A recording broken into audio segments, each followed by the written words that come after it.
o meu roteiro. E eu quero começar com um versículo que é o meu preferido.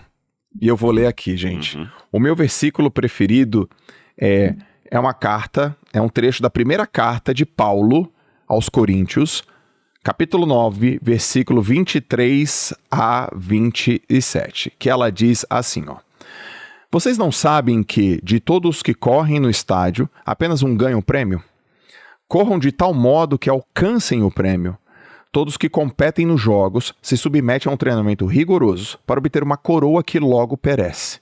Mas nós o fazemos para ganhar uma coroa que dura para sempre. Sendo assim, não corro como quem corre sem alvo e não luto como quem esmurra o ar, mas esmurro o meu corpo e faço dele meu escravo, para que depois de ter pregado aos outros, eu mesmo não venha a ser reprovado. Conta essa história, conta a origem disso. Essa carta de Paulo ele escreveu para a igreja de Corinto. E até hoje nós temos lá na Grécia os restos da cidade de Corinto, já visitei lá várias vezes, já dei aula dentro do sítio arqueológico, e o texto bíblico fica com muito mais sentido dentro do lugar. O que havia em Corinto? Corinto sediava anualmente os Jogos Istmos. Eram jogos em homenagem a Poseidon, Rei dos Mares, que os romanos vão chamar de Netuno. Na época de Paulo era mais Netuno, grego que era Poseidon. E esses jogos istmos eram como se fossem... Agora eu vou devolver a linguagem para você, porque você é da área dos esportes, se eu cometer algum equívoco aqui ou imprecisão, você vai me corrigir. É como se houvesse as Olimpíadas, que são mais glamurosas, e uma espécie de mini-Olimpíada regional. Como tem a Copa do Mundo, tem a Copa das Confederações das Américas e os campeonatos regionais. Então, a região da Ásia Menor ali ficava em Corinto. E tinha esses jogos ali. E eram jogos que a cidade lotava, vinham pessoas de todos os cantos para competir e tudo mais. E eu vejo 3 coisas interessantes sobre Paulo. Primeira, uma abordagem que ele parte do conhecido para o desconhecido. Porque toda a linguagem que ele está falando ali é dos Jogos Olímpicos. E os Jogos Olímpicos, na época, quando eu digo olímpicos, em toda a sua expansão, seja aquele de Atenas ou as competições regionais, era como o futebol para o brasileiro. Sabe aquela paixão nacional que você... Eu lembro que uma vez em Israel, eu passava as Copas do Mundo em Israel, porque como a Copa do Mundo coincide sempre com o mês de julho, é o mês das escavações, e muitas vezes eu era assim, quase que um artista entre eles ali, porque eu era o brasileiro. Você anda com a camisa do Brasil, seja no lado de palestinos ou israelenses... Não importa, a galera te adora. Sabe? E tudo mais... Só que eu também vi o Brasil perder Copas do Mundo nessa situação e só uma notinha de rodapé, eu lembro de ouvir um comentário, não sei se foi quando o Brasil perdeu para a Alemanha, que eles ficavam zoando muito do Brasil, mas um comentário que eu vi na época de um jornalista de lá foi o seguinte: o Brasil tinha os melhores jogadores e o pior time. Os melhores jogadores? E o pior time. Entendi. Olha que lição de vida. Você ouvir isso de um estrangeiro falando, eu apliquei já em igreja, dá para negócios. Não adianta você ter os melhores talentos, mas eles não saberem jogar juntos. Então ele falou isso, ficou na minha mente. O Brasil perdeu, e eu vi a tristeza do locutor, e todo mundo me dando sentimentos como se tivesse morrido um membro da minha família, que eu era o único brasileiro lá, sabe? O Brasil tinha os melhores jogadores e o pior time. Então Paulo, em primeiro lugar, como eu falei, ele partiu do conhecido para o desconhecido. Ele falou do que todo mundo conhecia, era a paixão nacional, eram os jogos. Daquilo ali ele extraiu lições para falar do evangelho. Segunda coisa que eu aprendo de Paulo, ele não era um fanático, um radical.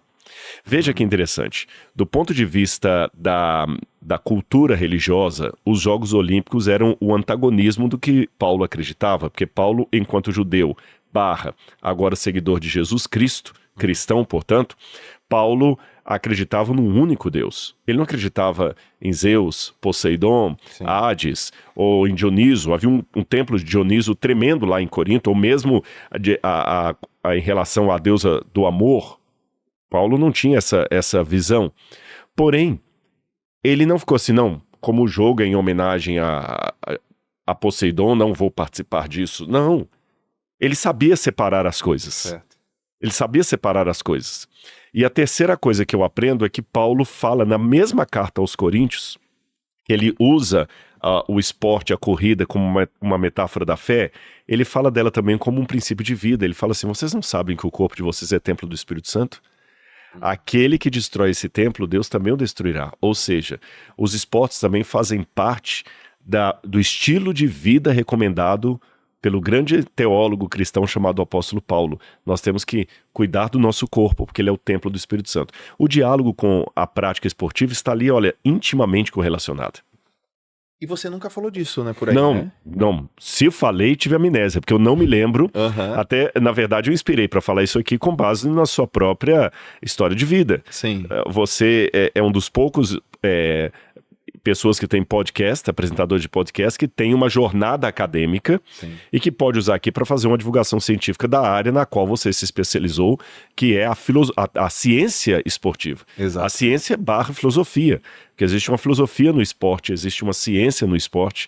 Esporte não é só chegar lá e existe a sistematização de tudo isso, que a pessoa pode ser um atleta, mas não um acadêmico da área. Exato. Você consegue ser um atleta e um acadêmico da área. Então eu falei, poxa, então nós temos todo o meio de campo, para usar uma expressão do esporte, um meio de campo para conversar. Exatamente, isso traz originalidade aqui para o nosso bate-papo aqui no podcast. Quais são os lugares da Bíblia que tem a relação com o corpo? A importância do corpo, a importância de cuidar do corpo, a relação corpo, mente e espírito, a unidade disso e o quanto que isso é importante cuidar do corpo, porque basicamente, né, onde você mora? Você não mora em Campinas, você não mora em Goiânia, você mora dentro de você. De você mesmo, exatamente. Você mora dentro do teu corpo e tal. Olha, desde o Antigo Testamento você vê uma preocupação muito grande com o corpo. A Bíblia traz as leis de alimentação, o que você deve comer, o que você não deve comer, como é que você deve construir uma casa, a higiene do corpo, está tudo prescrito no Antigo Testamento. Sim. Quando você chega na época do Novo Testamento, você tem uma sistematização disso aplicando a própria vida cristã.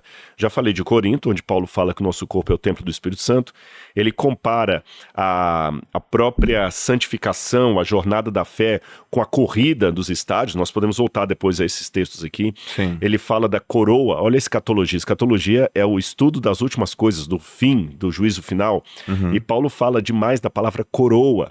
Você tem 3 palavras para coroa em grego. Você tem a palavra Daphne, que também era um nome tanto para coroa como para a deusa Daphne, que era justamente aquela coroa de louros, que eles pegavam, que os romanos vão chamar de louro.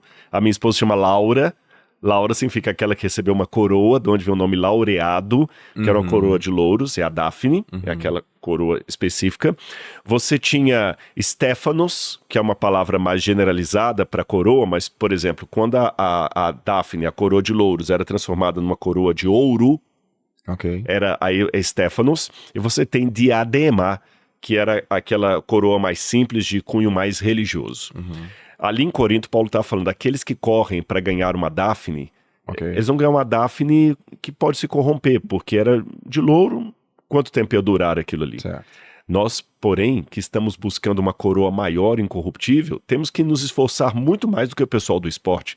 Se eu traduzir isso para a linguagem de hoje, você falou do Neymar, né? É como o Paulo falou o seguinte, olha, se o Neymar se dedica tanto ao esporte, esmurrando o corpo dele lá, correndo, vencendo cãibra, levantando da cama de madrugada, porque o treinador não é uma avó. Olha, vamos aí no clube ali. Sim. Quantas vezes, é muito simples para a gente ver o futebol aqui, mas a gente não imagina quantos ensaios. A gente pensa que é só talento puro, mas o talento sem o treinamento, sem a rigidez da constância, não resolve nada. Então, rapaz, o camarada conseguiu bater a bola no peito e deu uma... Que golaço! Aí vem o Galvão Bueno falando lá. Só que aquilo ali, ele ficou treinando 30, 40 vezes ou até mais nos treinos. Eu imagino até que o treino de futebol é a coisa mais chata que tem para o torcedor assistir. Eu imagino que o torcedor, a coisa mais chata é assistir um treino, porque é só jogada repetida, repetida e repetida, repetida até alcançar a perfeição, os gritos do técnico, aquela coisa toda. Então Paulo falou, poxa, se eles fazem tudo isso por uma taça de Copa do Mundo, uma taça da Libertadores, por que nós não devemos fazer muito mais por uma taça superior que Deus vai nos dar. Uhum. E Paulo tem outras passagens também que ele fala dessa comparação do corpo. Ele fala assim, que nós devemos cuidar do nosso corpo. E uma coisa curiosa, quando você vai em Tessalonicenses, Paulo fala o seguinte: mantendo íntegros a nossa parte espiritual, a nossa parte mental e a nossa parte física. E a palavra íntegros, que está ali no grego, significa unificados sem divisão alguma. Quem criou essa ideia de que o ser humano é dividido em corpo, alma e espírito foi Platão. Tá bom. Mas na Bíblia não é assim. Na Bíblia é uma coisa só. Por isso que Santo Tomás de Aquino, quando foi traduzir a perspectiva cristã, ele nos chamou de indivíduos. O que significa a palavra indivíduos? Não dividido por dois. Não. Duo, não dividido por dois. Ou seja, nós somos um só. Então não tem a sua parte física, a sua parte espiritual e a sua parte intelectual. As três estão unidas como um sistema integrado. Afetou uma, afetou tudo. Sabe que negócio assim, mexeu com uma, mexeu com todas? Exato. Isso aplica também ao corpo. Se você não estiver bem emocionalmente, você pode ser o melhor atleta. Quantos atletas até já sei onde você vai chegar, né? acabam com a vida dele, depois que sai, o camarada ou engorda demais, ou fica flácido demais. Esse camarada era um desportista, hoje o camarada tá desse tamanho, começa a usar drogas e tudo mais, porque a mente dele não estava pronta para aposentadoria. A espiritualidade, quando se aproveitam o período do auge, da fama, e ao invés de poupar as suas finanças e tudo mais, gasta com mulher, bebida e tudo mais, e vida promíscua e tudo mais, até o dia que a conta chega. Não adianta exercitar só uma parte do corpo, tem que exercitar tudo.